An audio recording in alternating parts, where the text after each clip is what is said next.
Sawadika, this is your host Kusuma Yotha Samut. Welcome to Thailand today. The year 2015 marks the 160th anniversary of the Bowring Treaty between the United Kingdom and Thailand. That was the foundation of the uninterrupted and fruitful diplomatic and trade relations. The relations is partnership of free exchange of ideas, technologies, and culture, dating back over 400 years. The two countries have both constitutional monarchies.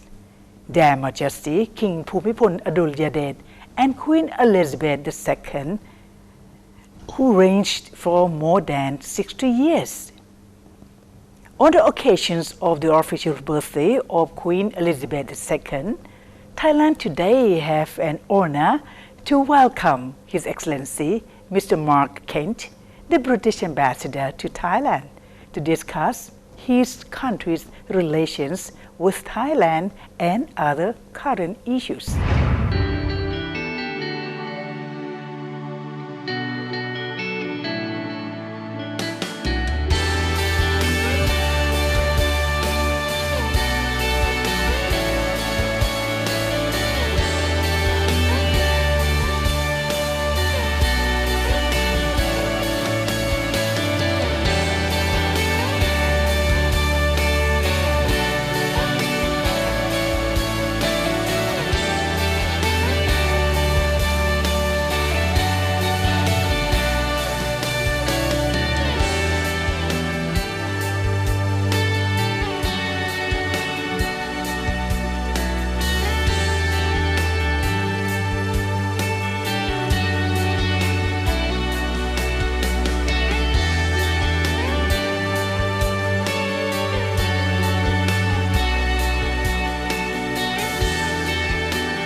Please welcome His Excellency Mr. Mark Kent, the British Ambassador to Thailand. Sawadika. Sawadika.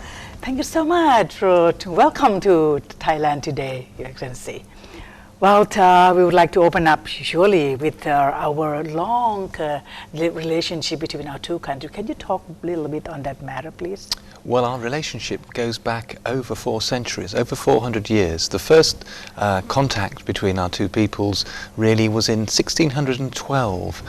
That's 403 years ago, when the British ship, the Globe, arrived in Siam with a letter from King James I. Okay. And then in 1615, we understand that the King of Siam replied and sent a letter back. So that's 400 years ago exactly. And ever since then, we've had a wide relationship, which has been based on trade and investment, and increasingly these days on people-to-people links. So a lot of British people come to Thailand as tourists, over 900,000, nearly 1 million people last year, and more Thai people go to the UK. So another anniversary which we're celebrating this year is 160 years since the signing of the Bowring Treaty, which really set the basis for a trade and investment between our two countries, and I think more widely throughout Southeast Asia. How about presently the relationship in the light of the re-election of the Prime Minister David Cameron? Can you give us some overview on this? On how our policy will be following the election of Prime Minister Cameron? Exactly. Well, I think one of the things we've got is continuity. That doesn't mean things will be the same, but the minister in charge of our relations between the UK and Asia, Hugo Swire, is the same as the one before the election. He's very interested in Thailand, and I know it'll be near the top of his list. So that you can be reassured that Thailand remains high on our priorities. What a good news. Yes. So can you update about trade and investment so far? Well, trade and investment between our two countries is strong, and what's encouraging is in both directions. So we have a lot of British business investing in Thailand. Like what? Can you well, we have the financial sector, for example, HSBC and Standard Chartered banks. We have retail is very strong, so people like Tesco and Boots, you'll know them. You'll know them well. Yes. We have in the energy sector. Education is very important. I mean, look at some of the international schools you have here, and also the fact we have about 10,000 Thais go and study at British universities, which makes Thailand one of the top 10 nations for sending students to the UK. So it's across a wide range of sectors. OCS, for example, in the customer services sector. So that gives us a good base. And then you look in the opposite direction to the UK. We're getting more and more Thai companies investing in the UK, whether it be SSI, who have a big steel plant there. In the hotel sector, companies like Landmark, and wider. I mean, there's even Thai owners of 3 British football clubs. So that gives us a good basis. And then imports and exports are in a good place, but we'd like to see them grow more, and that's part of our job. We want to see them grow to over 500 billion baht in the future. So how about the goods and commodities? What kind of export did you like to have from Thailand? Well, traditionally, one of the things we've had from Thailand have been around food and drink, and it's a big part of the Thai economy, agriculture, tourism. So people come to Thailand on holiday. They love it, enchanted with it. Go back home and they want to have Thai food. So we've seen that a lot in the past. That part has grown a lot. It's part of what people associate with Thailand. So whether it be Thai restaurants or buying Thai food and drink from the supermarket, you have Thai beer, which is very popular in the UK. So that part is growing. But of course, you're also important as part of the global supply chains for things like automotives, for cars, pickups. And high-tech ICT as well. Is it on kind of, but we need more? Do you think that we need 2 ways of the tourism more and more? Yes, and I think that's coming. We're getting more Thai people come to the UK, and the good news for us is that they like to go shopping in the UK. So you can go to the UK as a tourist, you go shopping, you go down Oxford Street, you go to London, but you can go outside as well. We've got some wonderful traditional places to go and visit, so whether that be castles, country houses, or whether you want to go out and see some of the wonderful scenery in places like the Lake District, go up to Scotland, see what there is there, visit the whisky distilleries, or people who come to the UK for tourism to go and see the football matches, Premier League. Whenever there's Manchester United versus Liverpool, I know a lot of Thai people go over and try to watch it. So it's a varied tourism that we have. Can you name, because in case of I'm the person who never been, in case I've been a few times, but for those who haven't been to England at all, and where they must go without missing it, it's a must. Oh, well, I mean, you start off, I guess, you fly into London, in Heathrow, you start off in London. There are places there that you should go and see, such as Buckingham Palace, You go and see the open. It's open during the summer. There's a period, so you have to check whether it's going to be open. But lots of people go and have their pictures taken outside anyway. That's part of it. And then you walk on to the Houses of Parliament, Big Ben. That's very, very traditional. The Tower of London, Tower Bridge, the London Eye. A lot to see in London, so spend a couple of days in London, but then you can go out and see some of our old towns, beautiful places, National Trust properties. Oxford, for example, museums. We have wonderful museums, and they're quite modern for children as well. So you've got the Natural History Museum, where we have all the skeletons of the dinosaurs. What is that? Yeah, real. Yes, real. So and then we have the Science Museum, which when I used to go there when I was a child, and you can play on all the exhibits. Very, very educational. We have the Imperial War Museum, where you can go and see tanks and things like that. We've got Madame Tussauds. You can go and see our Royal Air Force Museum with lots of aeroplanes. So there's a wide variety. There's something for everybody in the UK. That's I think part of the attraction. And because most of the Thai people who'll be going there speak English, it will be easier to get around and communicate as well. So really go and have a look. We have a website called Visit Britain. You can go on there. Visit Britain. Just Visit Britain. Visitbritain.org. .org. Yeah. Yeah. Okay. So you can go in there and get more information about the various things that Britain has on offer. Yeah. For those, because I'm a person of, I have to look at people of different status, like high, low. But what is the cost when suppose for those who have limited amount of money to go, and is there any they can happily go or what? Yes, it was very expensive, they said. Well, it will depend on the exchange rate. At the moment, the exchange rate I think is rather favourable for Thailand, but we have a lot of attractions which are free. Yes. So I mentioned about the museums. A lot of these museums are free. They're free, yes. And if you follow UK in Thailand is our embassy website, it's our embassy Facebook, and our embassy Twitter. And often we're putting out information there about all the things that you can do in London for free or which are very cheap. So there's a lot of information there. You don't have to spend a lot of money to have a good time. Our parks, St James's Park, you can go there. Well, you can go there and feed the ducks. We have wonderful ducks, pelicans, so you don't have to spend a lot of money to have a good time.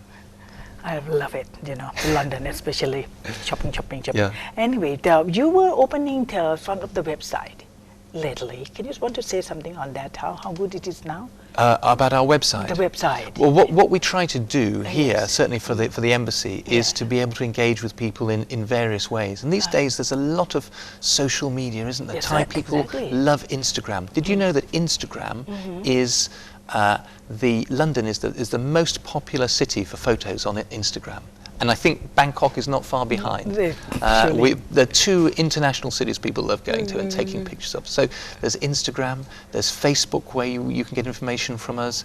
There's Twitter as well, and we have a website with the details about what you need to do. For example, if you want a visa, how to get a visa to go to the UK. How difficult the visa? Not very difficult. We have various ways of getting a visa.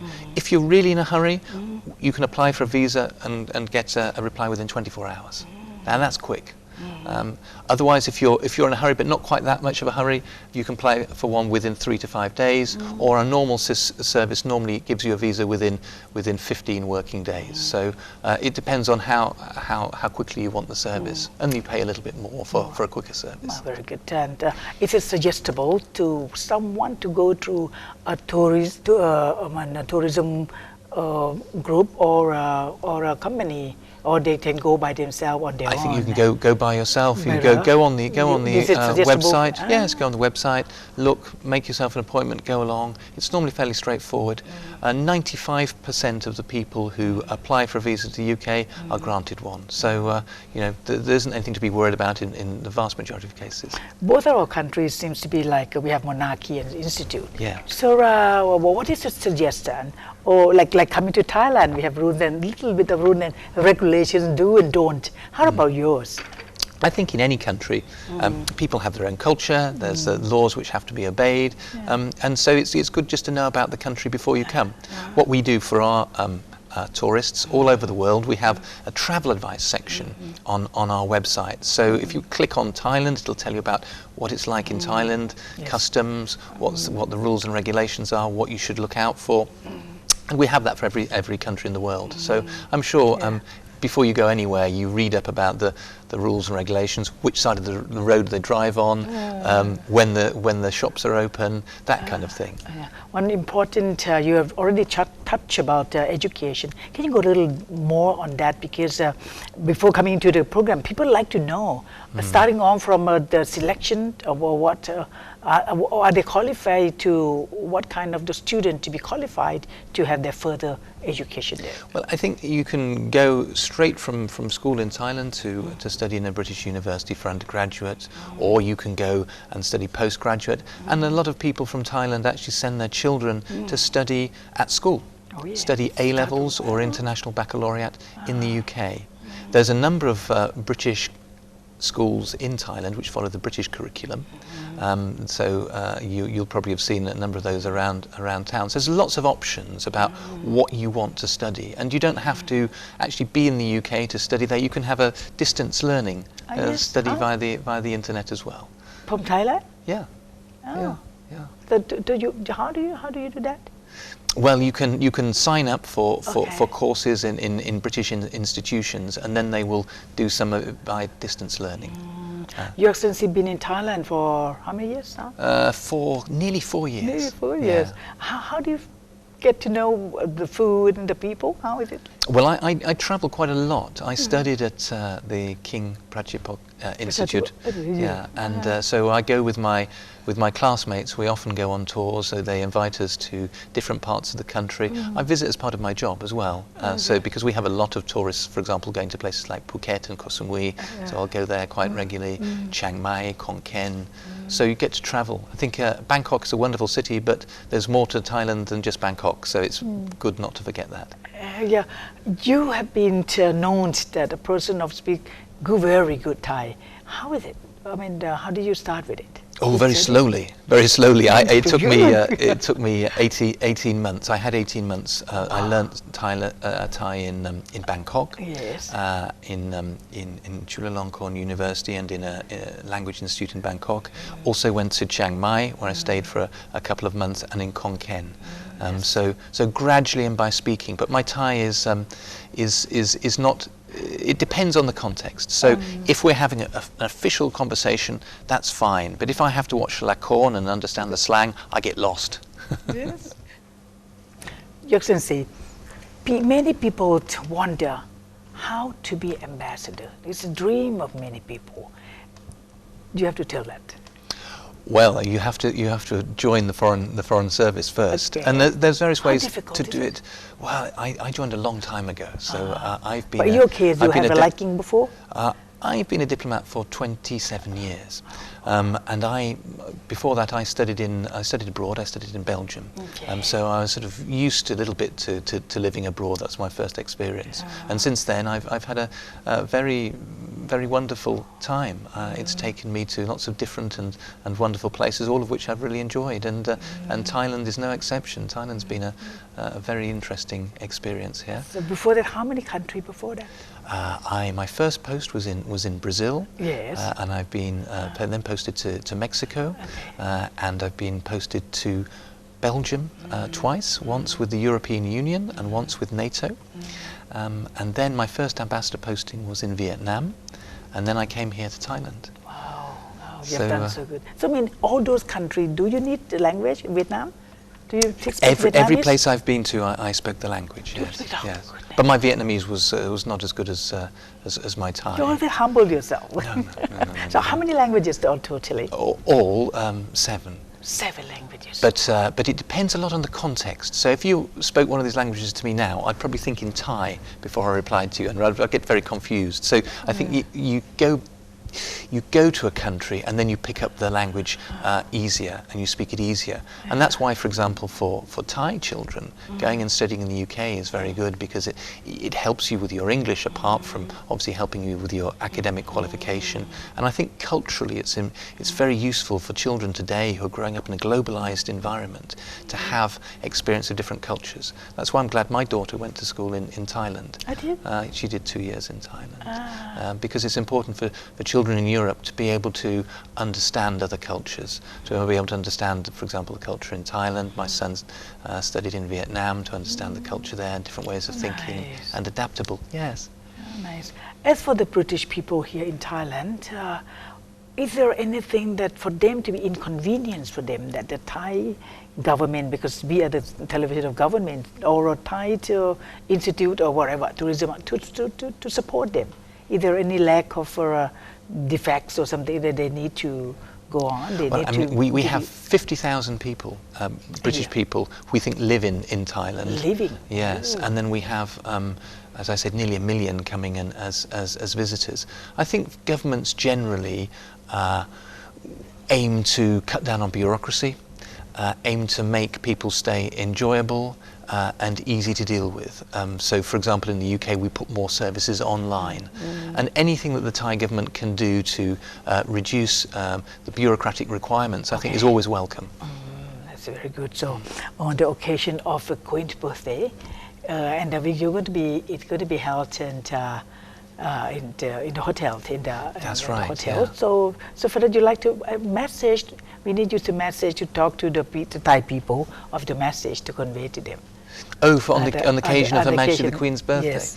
Well, it'll be commemorating the 89th birthday of Her Majesty the Queen. She and His Majesty the King are the 2 longest reigning monarchs in the world. We're very proud of that. I'm very privileged to have met the Queen on several occasions, and she is a fantastic symbol of the UK.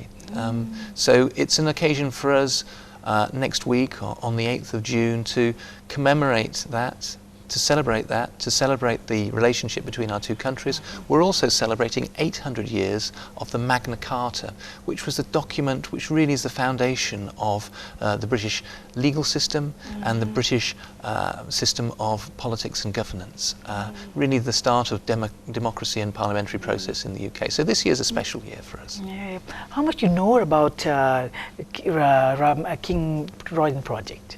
Have you visited? Yes, we've visited a lot of the royal projects, and I've eaten a lot of the produce from the royal projects as well. Yes, very impressive. Yes, I would like you to talk to the Thai people to convey the message. This is a message for you to the rest of the Thai people. Okay, I'll look in the right camera. I'd just like to say that we want to continue the long-standing friendship between our peoples. It's been over 400 years.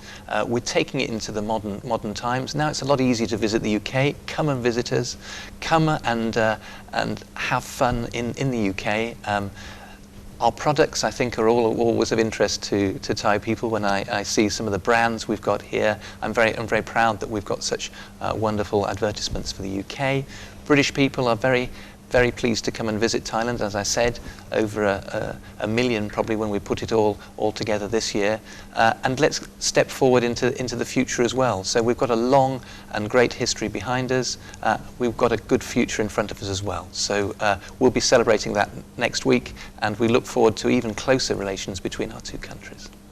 Thank you very much, and it was a pleasure for Thailand today to hear from Mr. Mark Kent, a British ambassador to Thailand, and on the various aspects of the cooperation and relationship between our 2 countries.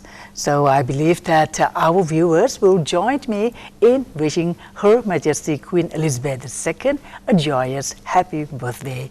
And may our 2 countries also enjoy prosperous relationship with our 2 countries. So thank you so much, Excellency, for being here. Thank you very much. Thank you for watching Thailand Today. I'm Kusuma Yodasamut, and see you next time then. We want to say goodbye together. Swadika. Swadika.